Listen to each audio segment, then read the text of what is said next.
ce mois-ci, nous avons décidé que... Alors, ce que l'on propose, c'est que chacun coupe son micro quand il ne parle pas. Donc, c'est l'idéal. Voilà.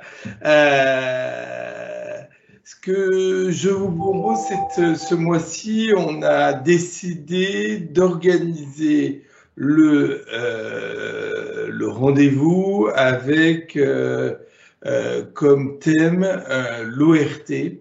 Donc, ça va vous être expliqué de façon brillante par une personne de l'Agence de la cohésion du territoire, David Laboret, qui a vraiment une expertise sur les ORT, et puis ce sera peut-être complété par Adrien Ledoré, sachant qu'on a pas mal de questions aujourd'hui, donc on en reparlera après au niveau des questions.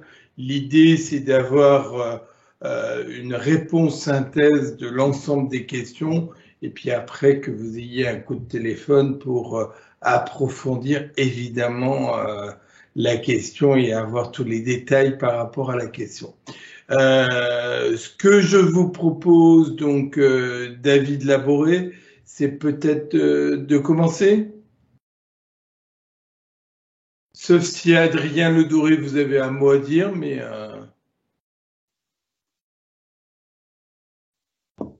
Écoutez, non, ce déroulement me convient. Ok, très bien. Parfait. Bah, écoutez, si vous pouvez mettre... Déjà, est-ce que vous m'entendez et est-ce que vous me voyez? Très bien, impeccable. Nickel. Bon, alors, ce que je vais vous présenter, donc, c'est en une quinzaine de minutes, une vingtaine de minutes, l'essentiel des opérations de revitalisation de territoire. Je vais demander à l'équipe de passer peut-être la première image, de mettre le PowerPoint en place. J'en profite pour me présenter. Donc, je suis David Laboret, en charge des opérations de revitalisation de territoire à la DHUP, la Direction de l'Habitat, de l'Urbanisme et des Paysages. J'interviens également comme correspondant Action Cœur de Ville au sein de mon ministère, sachant que Action Cœur de Ville est pilotée par la NCT. Voilà, on va passer tout de suite à l'image suivante. Donc, les objectifs de l'ORT, donc c'est un article, l'article 157 de la loi Elan, qui à la fois pose ce dispositif comme une démarche volontaire des collectivités locales et un projet à double échelle, c'est-à-dire un projet global de territoire à l'échelle de l'EPCI, mais dans le but de revitaliser au moins le centre-ville de la ville principale, puisque l'objet, c'est vraiment la revitalisation des centres anciens. Un volet obligatoire qui est écrit dans la loi Elan, c'est l'habitat, donc agir à la fois sur les aspects de logement vacant, mais aussi les aspects de logement indigne, et toute action qui permet de se réapproprier finalement l'habitat, notamment ancien, dans les centres-villes. Mais c'est également, et c'est l'esprit d'Action Cœur de Ville, de pouvoir agir dans cette ORT sur le commerce, les services. Quand on parle de ville durable, c'est vraiment la qualité de vie pour donner l'envie finalement aux gens de vivre en centre-ville. L'approche intercommunale des stratégies urbaines, c'est essentiel, à la fois sur l'habitat et sur le commerce, parce qu'on sait que quand on intervient en périphérie, qu'on procède à la création de pavillons, de grandes surfaces commerciales, ça a un impact sur ce qui se passe en centre-ville. Et quelque part, c'est vrai que depuis 30 ans, les évolutions de désaffectation des commerces, notamment en centre-ville, sont directement liées à l'étalement urbain et au développement des grandes surfaces en périphérie.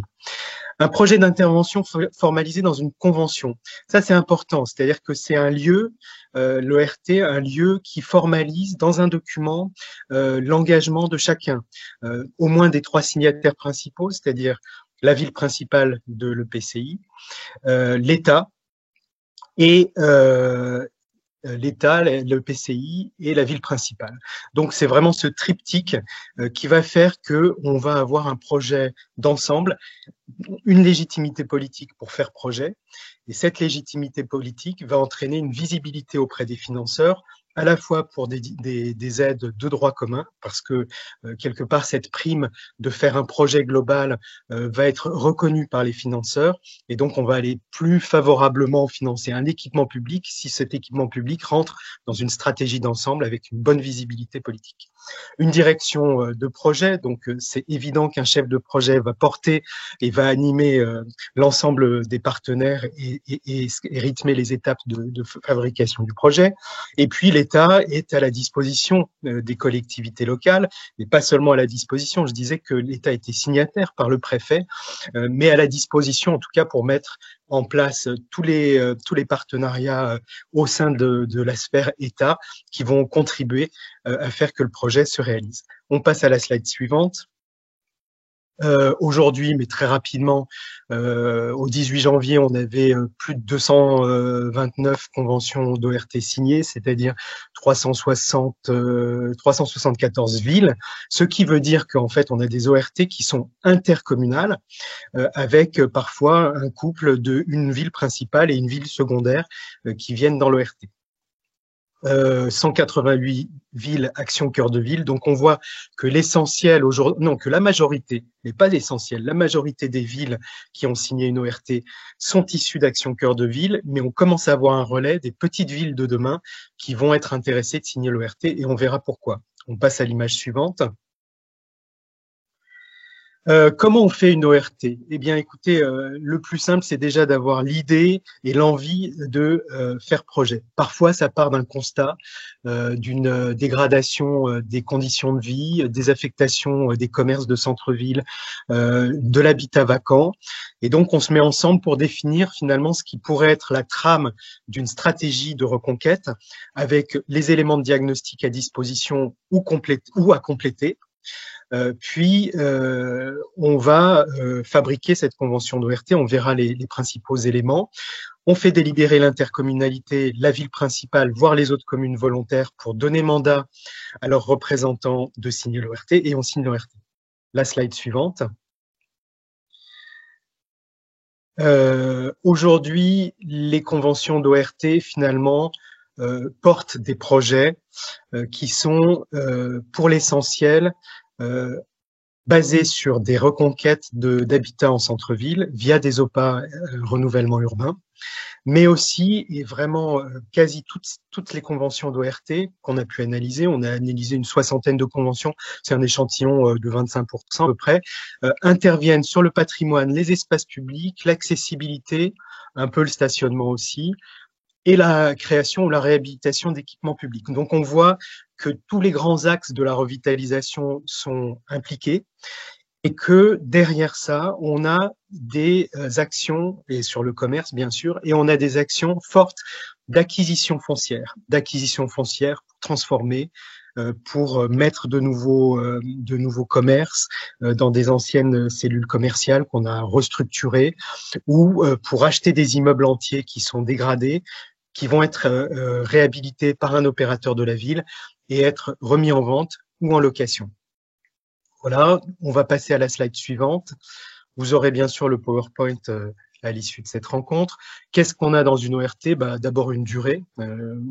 Nous, on préconise 5 ans parce que on sait que les projets sont terriblement longs à sortir et ce serait frustrant d'avoir une convention qui s'arrête au bout de 3 ans sans qu'un premier projet ait pu démarrer. On a un secteur d'intervention qui comprend obligatoirement le centre-ville. On verra plus tard les effets juridiques dessus.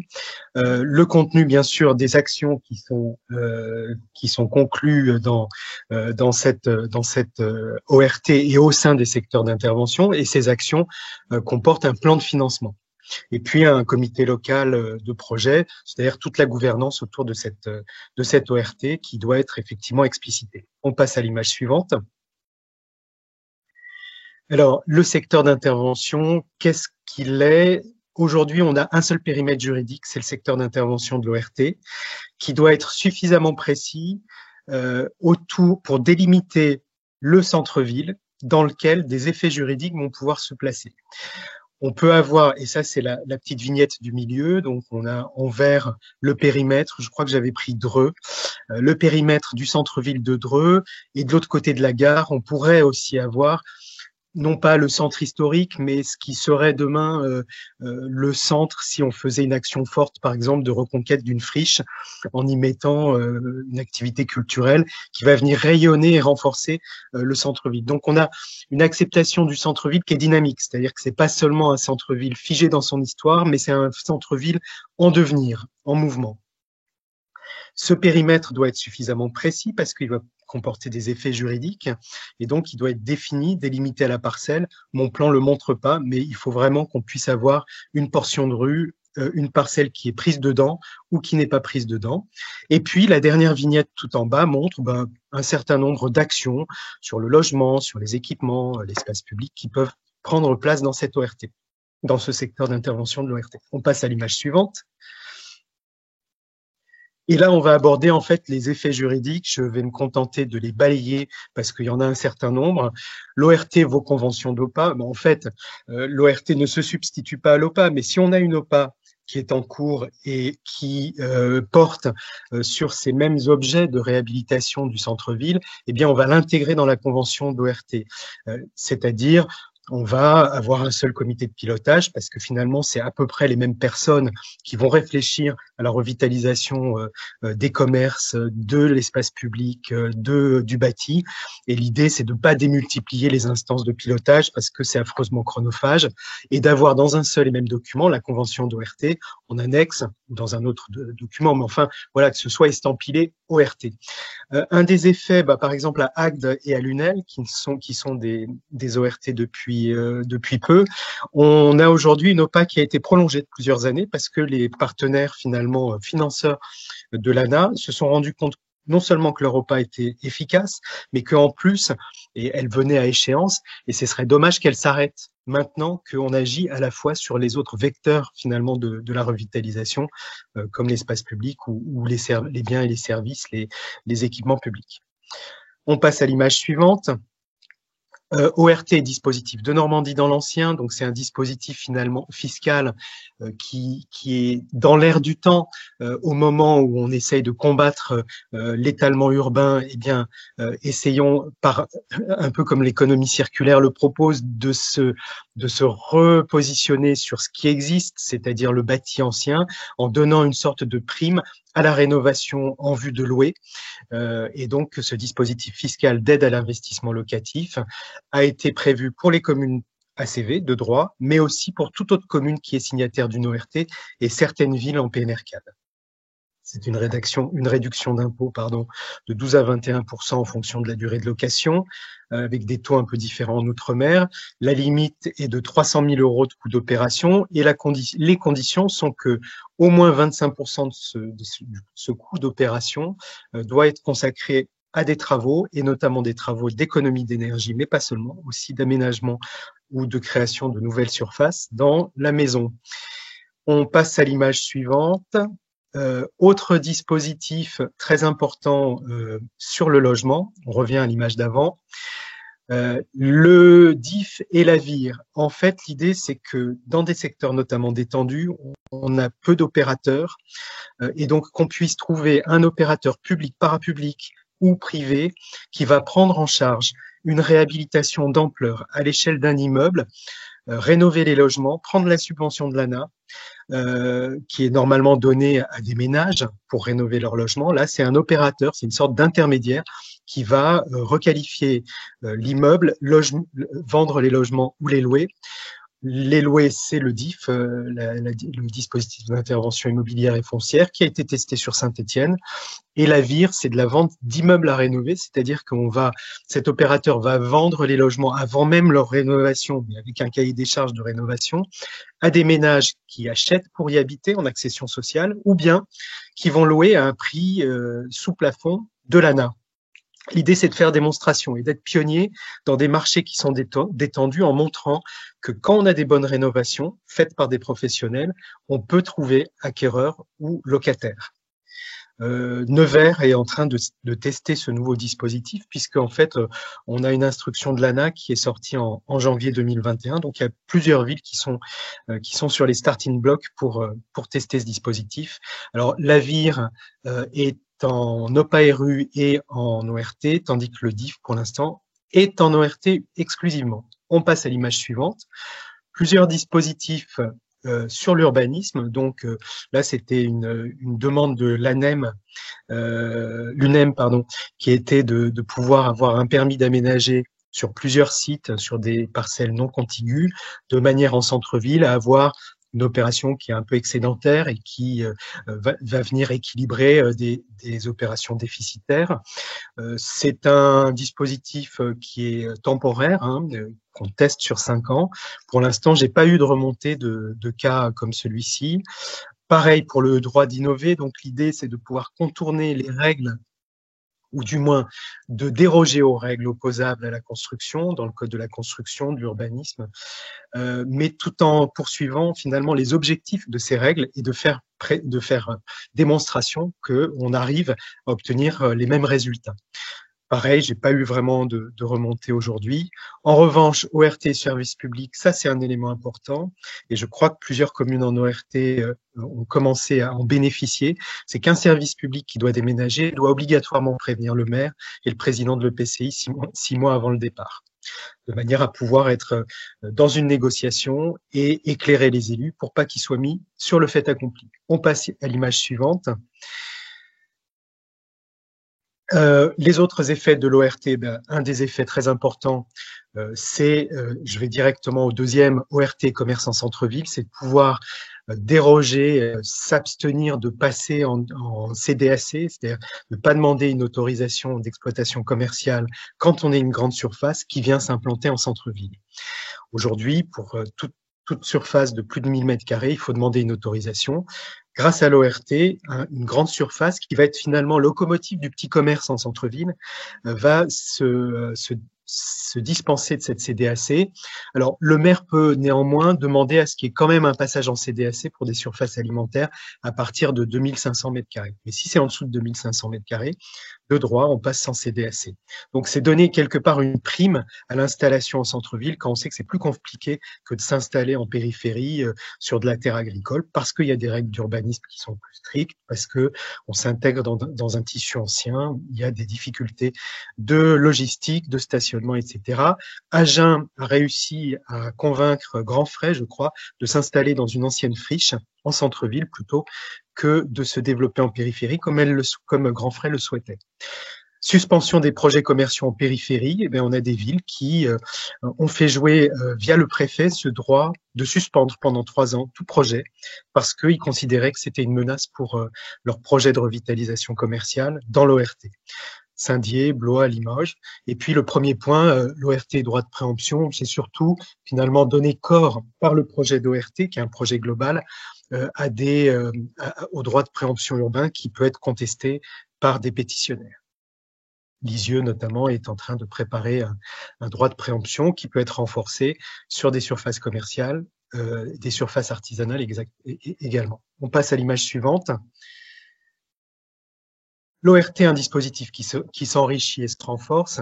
Si vous voulez, l'idée, c'était vraiment de donner une prime aux villes qui travaillent avec leur EPCI et avec l'État à un projet global. Donc, le plan de relance, aujourd'hui, que ce soit le fonds friche pour la reconquête de friches commerciales, friches industrielles, ou même d'îlots anciens dégradés en centre-ville, ce fonds friche est prioritaire pour les ORT. On a aussi une aide à la relance de la construction durable en donnant des moyens supplémentaires aux villes qui se lancent dans des constructions denses avec une bonification de 20% en ORT, etc., etc. Et puis, on a également des possibilités pour des villes qui souhaitent revitaliser leur petit commerce en centre-ville, de leur exonérer d'impôts locaux pendant un certain temps, selon certaines conditions. Bref, si vous voulez, on a tout un écosystème comme ça qui se met en place en donnant priorité à ces villes qui sont en ORT. On passe à l'image suivante. L'image suivante, donc j'ai montré une course à bicyclette parce que finalement une ORT qui s'arrêterait à mi-chemin sur ses effets juridiques favorables risquerait de tomber ou en tout cas de ne pas susciter l'engouement qu'elle a pu susciter depuis 2 ans. Donc l'idée c'est de toujours avancer pour ne pas tomber. Toujours avancer, eh bien, par exemple, c'est de permettre aujourd'hui, dans le cadre du PJL 4D, donc c'est une proposition qui est faite, de pouvoir reconquérir des biens sans maître ou des biens en état manifeste d'abandon dans les périmètres d'ORT par des mesures facilitatrices. Pour des ORT qui ont peine à démarrer, pour des villes qui ont une fonction de centralité mais qui n'arrivent pas à accrocher la ville principale de leur EPCI, c'est par exemple le cas dans les grandes métropoles, donc Roubaix, Tourcoing voudrait effectivement pouvoir signer une ORT dite de proximité sans que l'île soit concernée, parce que l'île globalement va bien, tant au niveau de ses commerces que de son habitat, même s'il y a des petites poches de reconquête urbaine à faire, mais globalement, c'est des centres de métropole qui vont bien. Malgré tout, Roubaix, Tourcoing, qui exercent des rôles de centralité auprès des communes aux alentours, souhaiteraient mettre en œuvre des ORT de proximité. Donc, on attend effectivement les arbitrages de la loi 4D et surtout le vote. ORT verte, alors qu'est-ce que l'ORT verte? L'idée, c'est de donner plus de moyens, notamment pour reconquérir leur centre ancien et notamment l'habitat en centre ancien, quand elles s'inscrivent dans une trajectoire de ZAN, de zéro artificialisation nette, c'est-à-dire qu'elles sont vertueuses en termes de limitation de l'étalement urbain. Pour les réhabilitations, aujourd'hui, on a un fonds friche qui est de 2 ans. Est-ce qu'on pourrait éventuellement envisager son extension et sa pérennisation? Et puis pour la construction neuve, est-ce qu'il y a des aides fiscales qui pourraient être envisagées pour remplir les dents creuses? Tout ça, c'est en réflexion. Mais il nous semble intéressant de pouvoir se projeter dans l'avenir et surtout de se fixer des caps par rapport au fond de ce que doivent être l'ORT, c'est-à-dire un projet vertueux, un projet durable et surtout attractif pour les centres-villes. On passe à l'image suivante. Alors, l'image suivante, la presse en parle, donc c'est quelques mots qui ont été glanés dans la revue Cadre de Ville, hein, mais c'est marketing territorial, je parlais de visibilité, remettre le maire au centre du jeu, effectivement, parce que finalement, le maire ou les maires ensemble se réfléchissent à leur projet de territoire de façon globale, l'approche globale des enjeux, et puis la confiance des partenaires, et notamment, par exemple, de grandes enseignes commerciales qui sont d'accord de revenir en centre-ville quand il y a la possibilité de stopper des projets concurrents en périphérie qui s'étalent et voilà. Donc on est sur du gagnant-gagnant finalement au sein de ces ORT. On passe à l'image suivante. C'est la dernière slide. Donc finalement les caractéristiques de l'ORT, c'est leur dimension intercommunale, agir sur l'habitat et le commerce, non seulement sur le centre-ville, mais aussi sur les communes limitrophes qui ont besoin de se réhabiliter au niveau de leur centre-ville. Gouvernance de l'ORT, c'est associer des compétences multiples, hein. On a offert un cadre de discussion qui s'appelle l'ORT et qui permet d'agréger à la fois les signataires, mais aussi tous acteurs qui ne vont pas être forcément signataires, mais qui vont apporter un éclairage technique.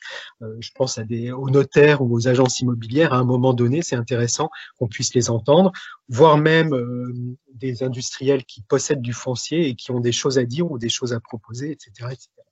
Effet juridique de l'ORT pour faciliter bien sûr les projets, au-delà des programmes Action Cœur de Ville ou Petite Ville de demain qui vont venir financer, ou PNRCAD, NPNRU qui vont venir financer des actions. Là, c'est des effets juridiques qui viennent en soutien de tout ça. On a une direction de programme Action Cœur de Ville et ORT que vous devez connaître et que vous connaissez bien pour certains, Roland Mouchel-Blaiseau, qui est le contact privilégié des maires, des élus, donc et aussi des techniciens des villes avec son équipe de la NCT. Moi, je suis en charge d'assurer finalement le lien privilégié avec les services déconcentrés qui sont au contact de vos services dans les communes. Voilà. Et puis la DGE, Direction Générale des Entreprises, également auprès des services locaux de l'État. Je suis à votre disposition pour toute question. Merci beaucoup, David, c'était passionnant. Alors, peut-être un petit mot de Maître Le Drian, ou alors on passe peut-être aux questions. Constant, vous en avez quelques-unes? Je pense que quand vous disiez que le maire devait vraiment être à la manœuvre, c'est exactement ça. Et je trouve que l'ORT permet vraiment à ce que les villes puissent définir donc leur centre-ville et cet endroit et ce lieu voilà, qui est central pour la ville. Alors, moi, je peux faire un commentaire d'actualité. Hein, oui. J'ai une chose à ajouter. C'est l'objectif de zéro artificialisation nette, dont il est beaucoup question en ce moment à l'Assemblée nationale. Je pense qu'il y a un lien à faire avec la question des ORT, puisqu'on voit que dans, je dirais, la genèse des ORT, l'un des éléments, je dirais, caractéristiques, c'était la possibilité de freiner les implantations commerciales en périphérie. Et aujourd'hui, eh bien, le Parlement est en passe de consacrer une interdiction d'implanter des nouvelles surfaces commerciales en périphérie. Alors, ce n'est pas encore adopté, mais je pense que le principe, en tout cas, sera transcrit dans la loi. Et ce qui signifie qu'aujourd'hui, donc, quand on est en ORT, d'une part, il y a cette possibilité de suspendre les projets d'implantation commerciale si l'ensemble des communes sont d'accord ou si le préfet met tout son poids dans la balance. Monsieur Laboret a parlé de Blois, de Limoges et de Saint-Dié.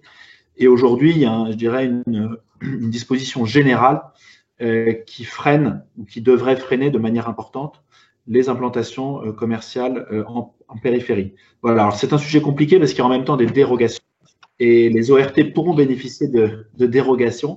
Mais ce que je retiens, moi, c'est que quand on est en ORT, on a vraiment un nombre de leviers très important pour s'assurer que les nouvelles implantations commerciales viennent bien compléter l'offre commerciale de centre-ville et non pas la phagocité. Voilà. C'est important ce que vous dites. Hein. Nous, au niveau de l'association Centre-Ville en Mouvement, on avait tiré la sonnette d'alarme en septembre 2017 en disant il faut arrêter du moins les constructions en périphérie ou les agrandissements en périphérie, parce que là c'est la souris qui se mord la queue, hein, du moins. On était rien qu'en 2016 à 22% de surface commerciale en plus, en un an, 22%, et 90% en périphérie. Donc, c'est vrai qu'aujourd'hui, plus la démultiplication de la vente par Internet, c'était compliqué. Et c'est vrai qu'il y a eu, nous, on demandait un moratoire sur la grande distribution. Il y a eu un moratoire pour les préfets, et puis là maintenant, eh ben, on commence avec tout ce qui se passe avec la loi climat, de dire voilà, il faut qu'on arrête peut-être d'utiliser nos terrains pour mettre de l'administration ou de la grande distribution, etc., etc. Nos entrées de ville, c'est un désastre écologique, entre guillemets. Alors, la question à suivre, donc, la lumière des débats qui ont lieu en ce moment au Parlement. Alors, je crois que ce que m'a dit Constance, c'est qu'il n'y a pas de questions pour l'instant. Je pense que David Labouré a été hyper clair. C'était très intéressant et ça permet que tout le monde ait toutes les informations voulues. Donc, c'est très bien, c'est concis et c'est parfait. Peut-être les premières questions. Est-ce qu'on fait comme la dernière fois? Oui, alors je ne sais pas comment vous souhaitez qu'on procède. Est-ce que vous voulez que je relise les questions ou est-ce que vous voulez rappeler vous-même dans votre intervention? Comment vous voulez qu'on procède? Vous voulez rappeler avant on a une question qui est arrivée. Voilà. La première question qui est arrivée. De Madame Poupineau qui nous demande s'il vaut mieux étendre l'ORT ou au contraire la concentrer simplement au centre-ville. Peut-être une réponse rapide. l'ORT, je disais tout à l'heure que c'est la commune qui la signe, d'abord la ville principale. On peut avoir plusieurs communes signataires d'une ORT, donc elle peut s'étendre en termes de gouvernance à plusieurs communes. Pour cela, il faut juste partager une stratégie, des enjeux de revitalisation des centralités, de chacune des centralités, et mettre des actions finalement dans ce qu'on appelle le secteur d'intervention. J'ai pas vraiment parlé de l'échelle plus ou moins large du secteur d'intervention, mais c'est l'occasion qui m'en est donnée avec cette question. Si vous voulez, l'idée c'est de concentrer, finalement d'avoir un concentré d'effets juridiques sur un périmètre qui est pas trop large pour ne pas diluer les effets. Je pense aux effets, à part le de Normandie qui s'applique à l'ensemble de la commune signataire de l'ORT, à peu près tous les autres effets juridiques que j'ai mentionnés ne s'appliquent que dans le secteur d'intervention qui doit être au moins le centre-ville. Et donc, si vous avez un périmètre qui déborde du centre-ville, des effets notamment sur l'habitat avec le DIF et la VIR, ou sur le commerce avec la dérogation pour passer en CDAC, eh bien, si vous voulez, on va avoir une sorte d'étalement de ces effets juridiques, alors qu'il vaut mieux que ce soit concentré sur le centre-ville. En revanche, si le périmètre est beaucoup trop petit et qu'il est restreint sur une portion du centre-ville, on risque de passer à côté d'opportunités, de porteurs de projets qui voudraient venir en centre-ville, mais qui manquent de chance, sont de l'autre côté du trait du périmètre. Je ne sais pas si vous m'entendez. Vous m'avez entendu? Très bien. Très bien. Merci beaucoup. Donc, alors comment on fait? Est-ce que chaque ville pose sa question ou est-ce que vous répondez Le plus simple, on reprend les questions dans l'ordre dans lequel vous nous les avez transmises. Ok, d'accord. Ben, je vous laisse voilà, faire. J'interviendrai donc avec Juliette Bottella qui travaille avec moi. Bonjour. Bonjour. Bonjour. En deux mots, nous sommes donc avocats en droit public à Paris. On vient d'ouvrir un cabinet à Saint-Malo. Nous sommes 3 avocats. Donc il y a Juliette qui interviendra tout à l'heure. Il y a également Anna Veuillot qui nous a aidé à préparer la séance.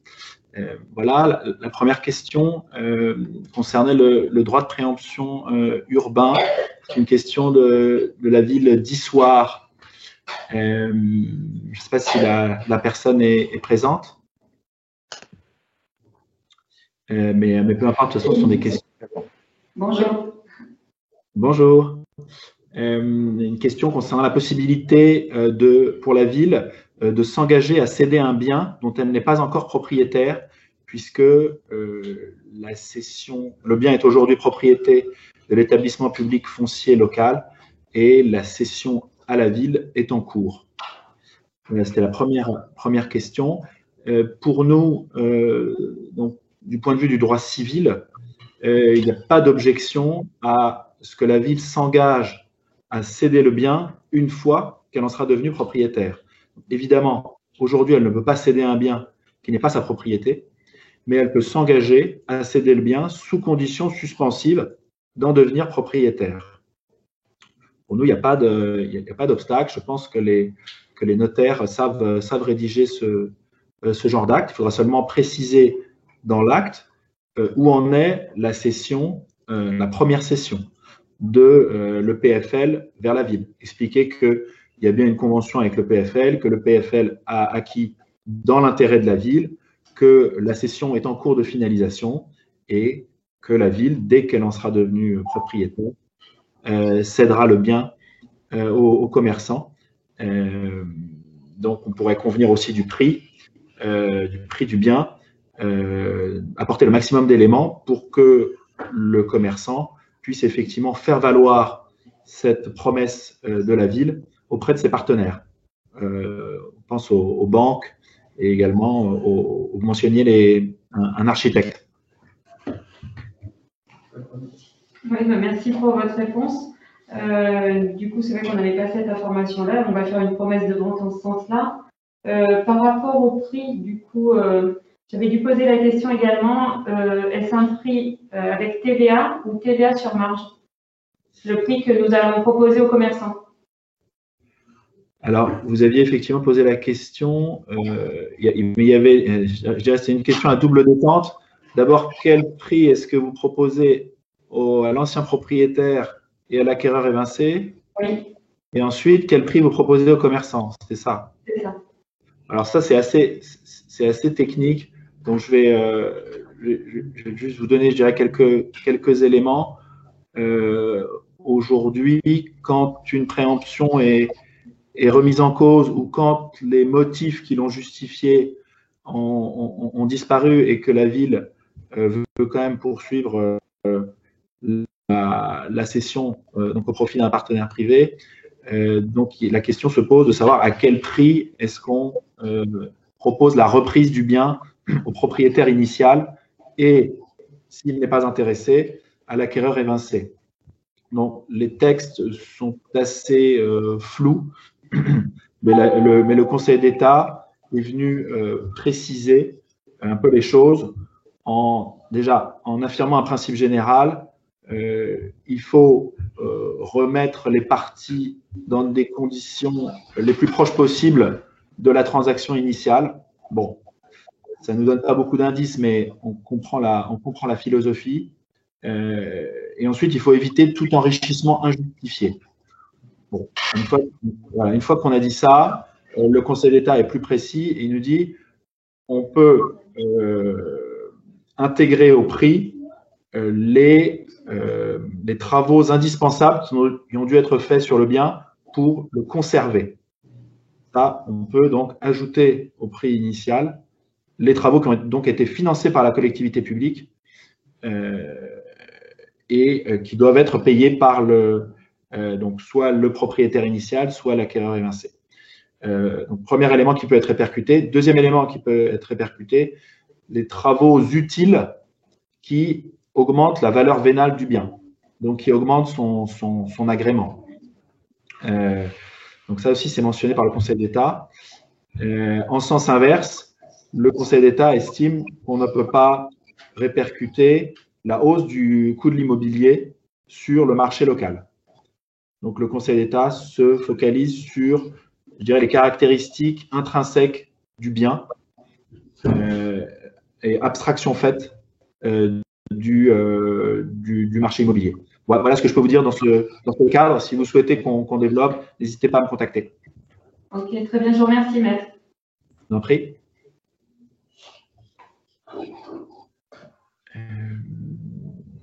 Ensuite, la dernière question d'histoire, ça portait sur le cumul entre le de Normandie et les aides de l'ANA. Alors, nous, on n'est pas spécialiste de ce type d'aide. Peut-être que M. Laboret pourrait préciser. Je comprends qu'on ne peut pas cumuler les aides de l'ANA avec le dispositif de Normandie. Il y a une disposition dans le Code de la construction et de l'habitation qui semble aller dans ce sens. Mais bon, voilà, compte tenu, je dirais, du maquis des textes fiscaux et du Code de la construction, je serais ravi que monsieur Laboret précise s'il a des éléments. Alors, déjà, on ne peut pas cumuler deux dispositifs fiscaux entre eux. Donc, c'est pas la réponse à la bonne question, ou du moins la bonne réponse à la question. La question, c'est comment on peut cumuler des subventions travaux avec une aide fiscale. Donc, notre service juridique a répondu à une question qui lui avait été posée il y a quelques mois maintenant, en disant que il est possible de cumuler les deux à la condition que on déduise les aides aux travaux du coût global de l'assiette finalement auquel va être appliqué le taux de réduction fiscale. Donc on voit bien comme ça qu'il n'y a pas superposition et addition de deux dispositifs d'aide, mais plutôt complémentarité.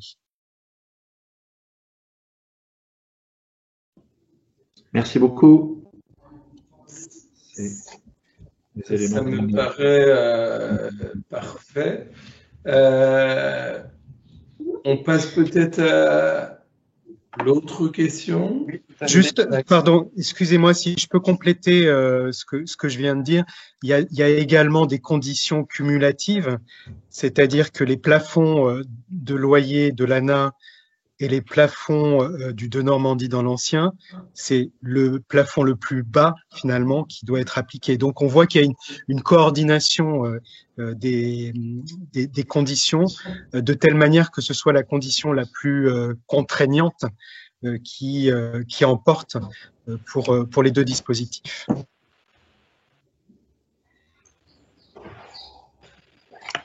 Très bien. On va passer à une autre question. Donc, Madame Freneda qui demande si l'estimation des domaines DGFiP est la seule valable aux yeux de la loi pour la valeur des baux et font dans le cadre de la préemption commerciale.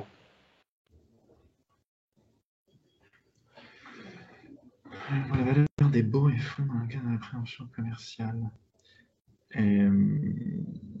Si vous êtes dans le cadre d'une préemption, c'est qu'il y a une offre. Il y a une offre chiffrée d'un acquéreur. Là, on ne peut pas poser de questions à l'avocat dans le cadre de la permanence. Il faut les poser avant, hein, parce que là, sinon, c'est impossible. Là, il faut que quand même il prépare la réponse. Peut-être, Monsieur Audrey, je vous laisse. Je vous propose de me contacter peut-être. La question que vous aviez reçue dans celle de Nancy, par exemple. Oui. Voilà. Donc, il y avait deux questions. Juliette, je vous laisse répondre sur le premier volet de la question. Oui, bonjour à tous. J'espère que vous m'entendez bien. Mon micro est un peu capricieux, je crois. C'est bon ?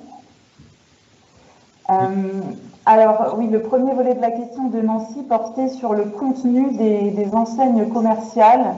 Donc, en l'occurrence, il y a un commerçant, un restaurateur qui a choisi un nom commercial effectivement maladroit et qui choque une partie de la population et des habitants de Nancy. Donc là, la commune se demande si juridiquement elle a un moyen de s'opposer à cette enseigne que les riverains estiment provocante. Juridiquement, il est donc question là du contenu de l'enseigne. Il faut savoir que les commerçants, comme tout à chacun, ils jouissent de la liberté d'expression. Et la liberté d'expression, elle concerne également donc le choix d'une enseigne commerciale. Donc, en fait, juridiquement, pour s'opposer à une enseigne, il faudrait démontrer que cette enseigne, soit porte atteinte à l'ordre public. Voilà, par exemple, une enseigne qui porterait atteinte à la dignité, qui risquerait de causer un trouble à l'ordre public. Et bien là, la commune aurait un moyen juridique de s'y opposer. De même, si l'enseigne, elle conduit à violer la loi pénale, par exemple, s'il s'agit d'une injure, d'une enseigne qui a une connotation raciste, qui appelle à la haine, et bien là aussi, on pourra avoir cette arme juridique qui est finalement la loi pénale. Mais au-delà de ça, c'est la liberté d'expression qui prime. Et évidemment, le choix d'une enseigne peut déplaire à d'autres. En l'occurrence, effectivement, on comprend que le jeu de mots choisi par le restaurateur est malheureusement assez maladroit, mais juridiquement, on n'a pas beaucoup de moyens de s'y opposer. Voilà, j'espère avoir répondu à votre question. Merci infiniment. Je vous en prie. Monsieur, s'agissant des possibilités de mettre en place un périmètre de sauvegarde du commerce afin de pouvoir préempter. Oui. Non, je ne vais pas détailler toute la procédure, bien sûr, mais je peux donner quelques orientations pour effectivement préserver la diversité du commerce et notamment prévenir la monoactivité dans certaines rues, C'est ça. eh bien, le code de l'urbanisme vous donne la faculté de créer un périmètre de sauvegarde du commerce dans lequel la collectivité pourra préempter des fonds de commerce, pourra préempter des baux commerciaux, donc les droits du preneur au titre du bail commercial, pourra également préempter certains terrains qui doivent accueillir des commerces. Donc, la première étape, c'est de créer ce périmètre, donc à l'échelle de la commune ou de l'EPCI. Donc, ça nécessite d'élaborer un rapport, notamment sur l'état du commerce dans les zones sur lesquelles vous souhaitez intervenir. Il y a des consultations, donc ça prend un petit peu de temps. Mais il faut mettre l'accent sur le manque de diversité, justement, et les menaces qui pèsent sur la diversité commerciale dans un ou plusieurs quartiers. Une fois que le périmètre est mis en place, vous pouvez là effectivement exercer le droit de préemption, puisque eh bien, les vendeurs de fonds de commerce ou les cédants dans le cadre d'une cession de bail commercial sont obligés de vous notifier les transactions. Et connaissance prise de ces transactions, vous pouvez décider d'intervenir. Dans la plupart des cas, d'abord pour vous un canal d'information. C'est-à-dire que vous obtenez comme des informations sur ce qui se passe dans votre ville, sur le niveau des transactions. Vous pouvez ensuite aller parler aux différents protagonistes et éventuellement vous avez ce levier de la préemption commerciale. Alors, ça vous engage. Hein. Si jamais vous décidez de préempter, eh bien, vous êtes tenu de rétrocéder, donc soit le fonds de commerce, mais la plupart du temps, c'est le bail commercial, soit donc un autre commerce qui s'inscrit dans votre stratégie pour ce quartier. Vous devez élaborer un cahier des charges. Le choix du repreneur doit être motivé. Donc, c'est un outil assez puissant, mais qui est assez encadré. Voilà. Voilà ce que je peux vous dire. Si vous voulez d'autres détails. Adjoint, vous avez les réponses que vous vouliez? Oui. Oui, je vous remercie. Merci. Et membre du bureau de Centre-Ville en Mouvement, du conseil d'administration. Voilà. Merci beaucoup, Pierre, et merci aux deux avocats. Merci, maître au pluriel, de m'avoir beaucoup éclairé sur cela. D'ailleurs, pour la dernière question, ça fait presque le lien sur ces secteurs, ça fait presque le lien avec une opération territoriale de revitalisation. À la rigueur, l'un va peut-être avec l'autre et tout ça peut être tout à fait mis en branle simultanément. Merci beaucoup. C'est moi qui vous remercie. Si je peux peut-être un tout petit peu compléter. Bien sûr. L'ORT, puisque on parle de l'ORT et de la préemption, l'ORT n'apporte pas de changement dans la procédure de la préemption. Je pense que c'est important de pouvoir le dire. J'avais eu plusieurs questions là-dessus qui me sont remontées.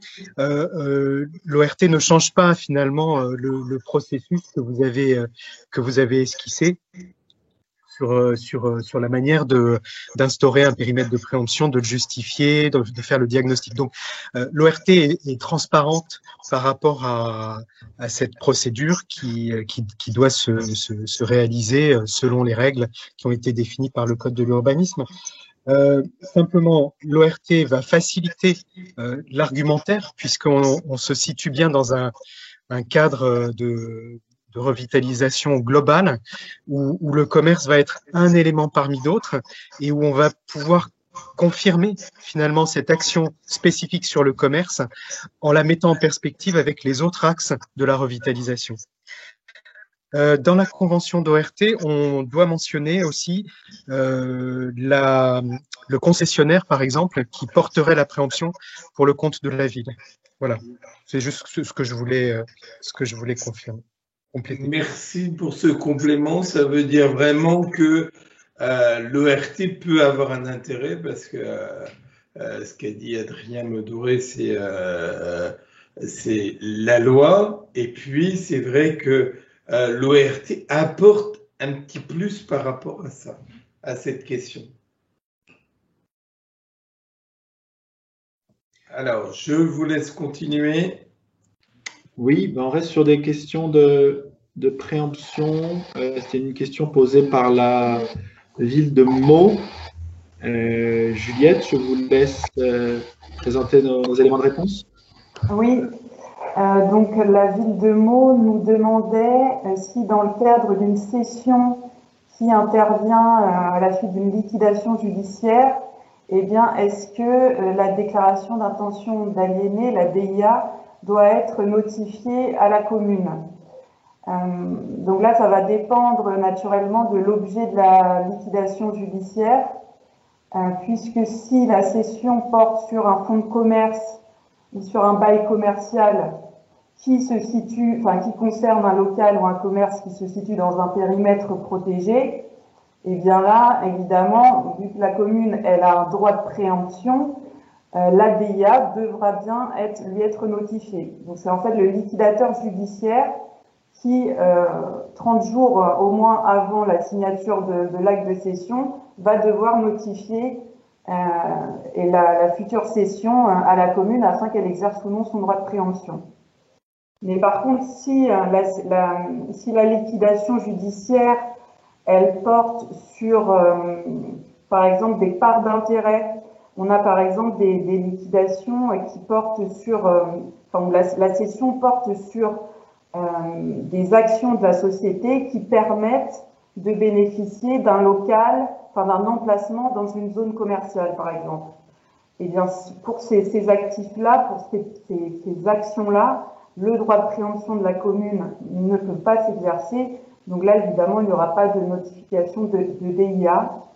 Et c'est la même chose lorsque c'est la société, l'entreprise entière qui est cédée dans le cadre de la liquidation. Donc là, ce qui implique vraiment une cession de l'activité totale avec les salariés, avec les emplois, etc. Là, évidemment aussi, la commune, elle va pas pouvoir aller préempter juste une partie de ce projet, aller préempter par exemple juste le bail. Donc là, le droit de préemption ne s'applique pas non plus, et donc la DIA n'aura pas non plus à être notifiée à la commune.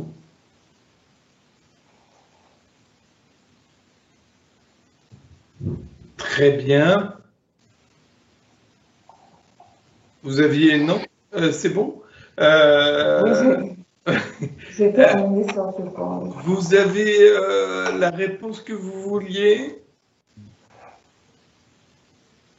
Alors, peut-être monsieur Maître Le Doré, une autre question. La personne de Meaux. Je ne sais pas si la personne de Meaux est là, mais j'ai vu qu'elle était là, mais peut-être que le micro ne fonctionne pas. Sinon, elle nous contacte après la séance. Et la dernière question qui nous a été soumise émanait de Chatou. Ça portait sur les moyens de convaincre un bailleur de modérer son loyer s'agissant d'une activité qui est quand même importante à conserver en centre-ville. Je laisse Juliette également répondre sur ce point, si la personne de Chatou est là. Oui, alors apparemment, c'est une problématique qui a été remontée par plusieurs adhérents, par plusieurs villes adhérentes. Savoir que parfois les bailleurs appliquaient un loyer un peu élevé et qu'en ce moment, malheureusement, les commerçants ont parfois du mal à assumer ces loyers élevés. Donc la question, c'est de savoir si la commune a un moyen de pression, juridique pour inciter le bailleur à finalement baisser ses loyers commerciaux. Là, la difficulté, c'est qu'en fait, on a un fonds de commerce qui est en cours d'exploitation, on a un bail qui est en cours d'exécution, et on a donc bien une relation contractuelle entre un bailleur et un preneur. Et finalement, la commune, elle est tiers à cette relation. et elle ne peut pas aller s'immiscer comme ça dans ce contrat pour modifier et imposer des conditions. Donc finalement, cette problématique et sa solution, elle dépend vraiment du bon vouloir du propriétaire et de sa volonté ou pas de coopérer, parce qu'une des solutions pourrait être finalement de trouver un accord avec le bailleur en lui disant écoutez, vous voyez que le commerçant actuellement a des difficultés à payer ses loyers. Moi, commune, je suis un créancier, un débiteur plus solvable.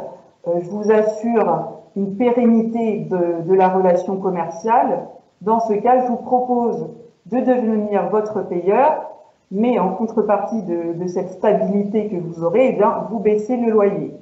Et ensuite, la seconde étape serait donc que la commune sous-loue ensuite le bail aux commerçants. Bon, encore une fois, c'est une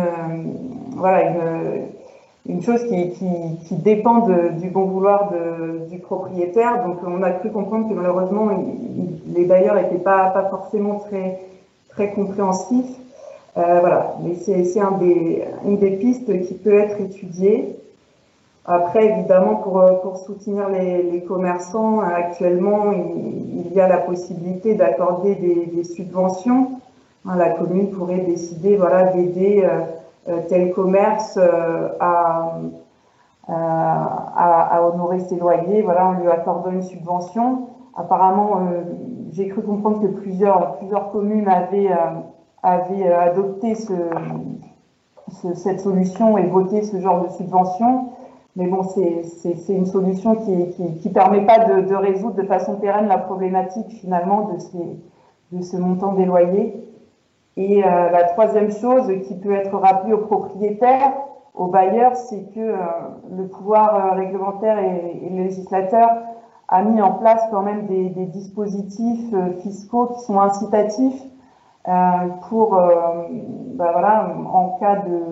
en contrepartie d'un abandon ou d'une renonciation au loyer, eh bien les bailleurs peuvent bénéficier d'avantages fiscaux, que ce soit des exonérations d'impôts, des crédits d'impôts. C'est une solution ce sont des dispositifs qui pourraient être rappelés aux bailleurs. Après, c'est vrai que, encore une fois, ça concerne la crise actuelle. C'est vraiment un dispositif qui a été adopté dans cette conjoncture particulière, qui est liée directement à l'épidémie et aux mesures de confinement. Mais voilà, encore une fois, ça permet pas de résoudre la problématique du montant du loyer trop élevé qui figure dans bon nombre de beaux commerciaux apparemment. Voilà, je ne sais pas si on a pu en tout cas apporter des éléments de réflexion sur cette problématique effectivement qui est pas simple. Qui est une énorme problématique dont c'est vrai qu'on a beaucoup de membres du réseau des centres-villes durables et de l'innovation qui nous demandent un peu comment on peut gérer ce problème. Et c'est vrai que juridiquement, ça paraît difficile. Après, je pense que les maires peuvent avoir également un pouvoir important de négociation peut-être, mais c'est pas toujours évident avec certains propriétaires qui sont parfois pas du tout de la ville et même qui sont à l'étranger ou ça peut être des fonds de retraite. Est-ce que David Laboureux, vous avez des choses à dire? Vous avez entendu certaines choses par rapport à ça? Alors, vous n'avez pas mis le micro. Pardon. Non, sinon que effectivement un des principaux problèmes de ces grands plans nationaux comme Action Cœur de Ville, c'est d'être confronté à la crise du Covid, qui fait que beaucoup de gains en termes d'attractivité, notamment des petits commerces en centre-ville, risquent d'être neutralisés et négativement neutralisés par la crise. Et donc, tout tout processus d'entraide, de négociation, mais également d'animation de la part des collectivités pour favoriser l'achat dans les villes, dans les centres-villes, pardon, va dans le bon sens. Voilà.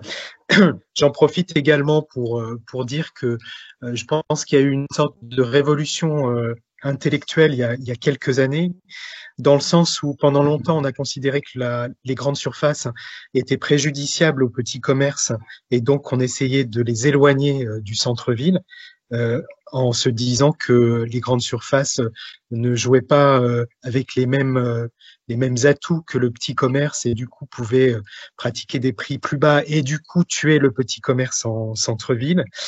Et que cette révolution a eu lieu il y a quelques années quand on s'est rendu compte qu'il valait mieux avoir un grand commerce en centre-ville pour jouer justement ce rôle de locomotive, qui aura des perdants, forcément les petits commerces généralistes qui pratiquent des prix plus élevés mais qui ne font pas le poids face à cette concurrence des grandes surfaces.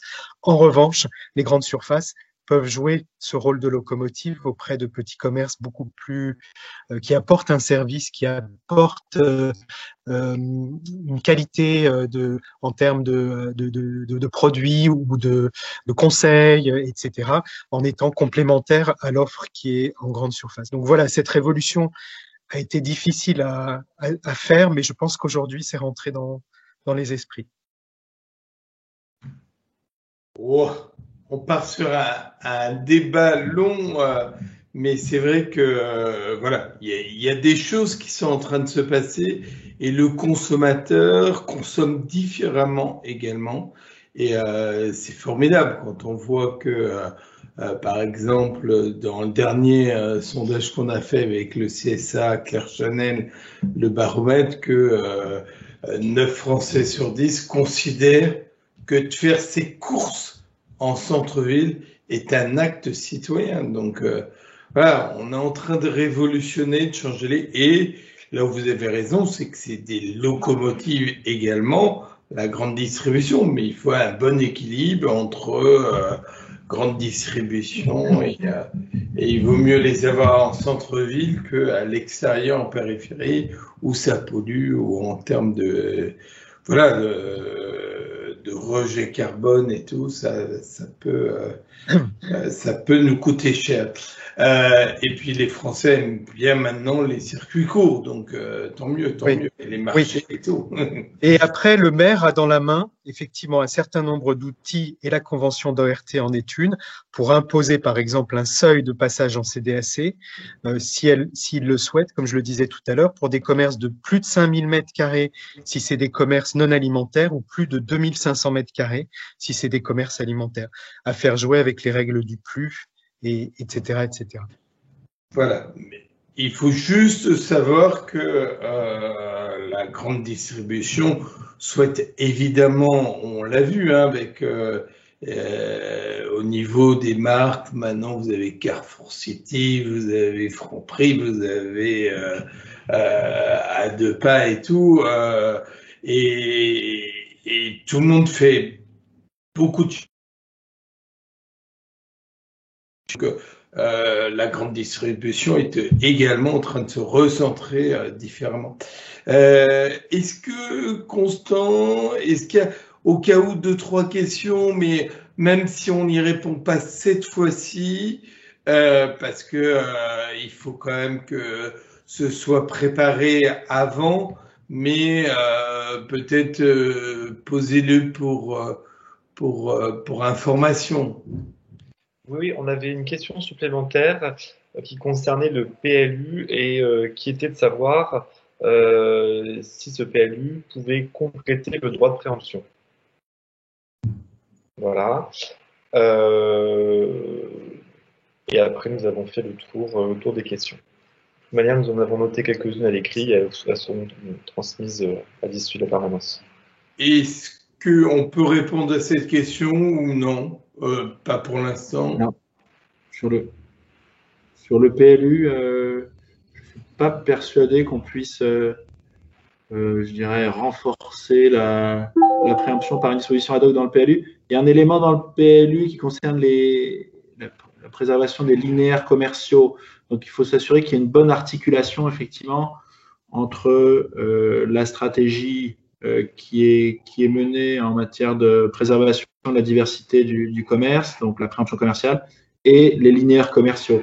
Je pense, mais je ne suis pas sûr que le PLU nous aide plus que ça, mais il y a un besoin d'articulation entre les deux outils. Et sinon, Madame Freneda posait la question de l'estimation des domaines concernant la valeur des baux et fonds dans le cadre de la préemption commerciale.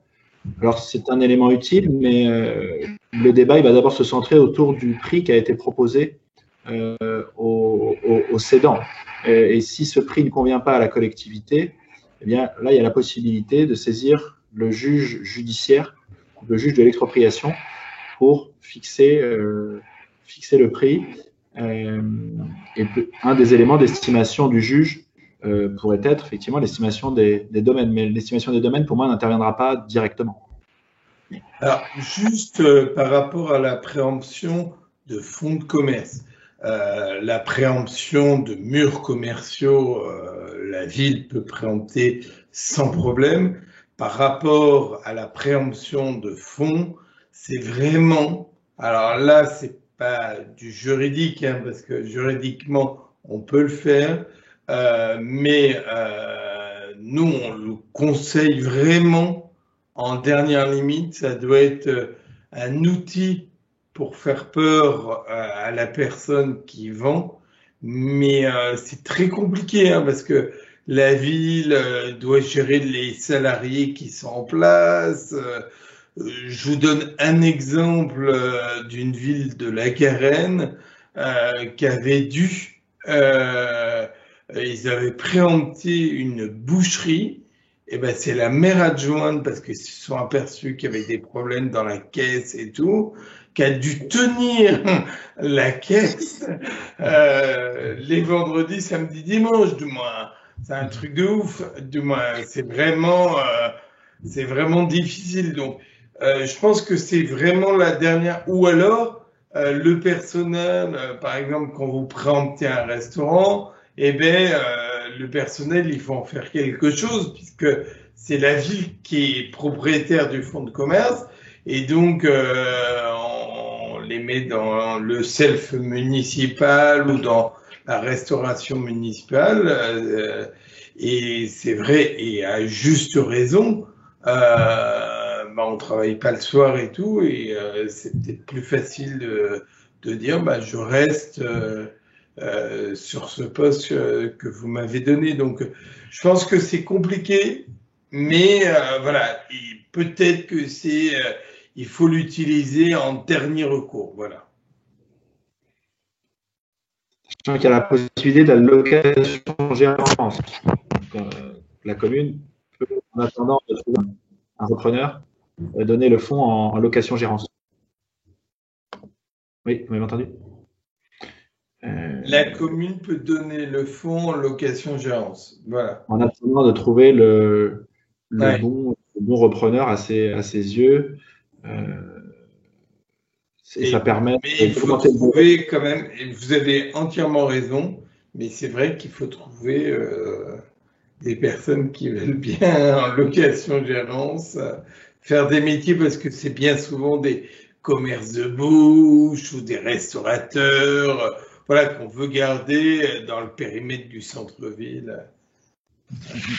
Bon, mais je crois que c'est pas mal. On a fait... Une petite question. La convention d'ORT doit-elle mentionner les exonérations fiscales décidées par les collectivités? Alors, j'ai évoqué 2 exonérations fiscales. La première, c'est le Denormandie dans l'ancien. Non, il n'est pas nécessaire de mentionner le Denormandie dans l'ancien, puisque c'est de droit dès lors qu'une commune a signé son ORT. En revanche, pour les zones de revitalisation du commerce en centre-ville, et je ne suis pas spécialiste, donc je vous demanderai bien sûr de le vérifier, mais il me semble qu'il faut une délibération, en tout cas, du conseil municipal à une date précise. Je crois que c'était au mois d'octobre, en tout cas, pour les exonérations, pour permettre finalement des exonérations de taxes locales pour le petit commerce en centre-ville. Ça, c'est une possibilité qui est offerte en ORT, mais selon des critères qui ont été définis au plan national de capacité fiscale de la commune. Voilà. Mais en tout cas, ça ne doit pas apparaître dans la convention d'ORT. En revanche, ça doit être délibéré par le conseil municipal avant une certaine date.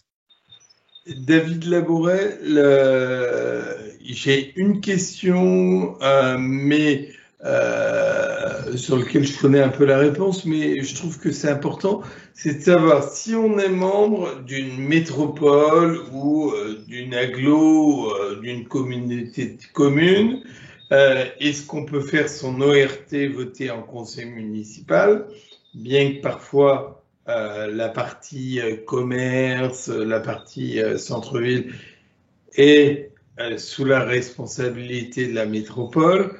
Voilà, c'est la question où est-ce que il faut demander l'autorisation au président de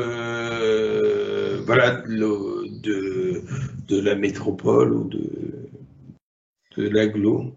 Alors, il y a deux questions dans votre question. La première question, c'est qui signe l'ORT? C'est le triptyque, la ville principale, le PCI, donc avec son président. Le PCI, d'accord. Et l'État, et le représentant local de l'État.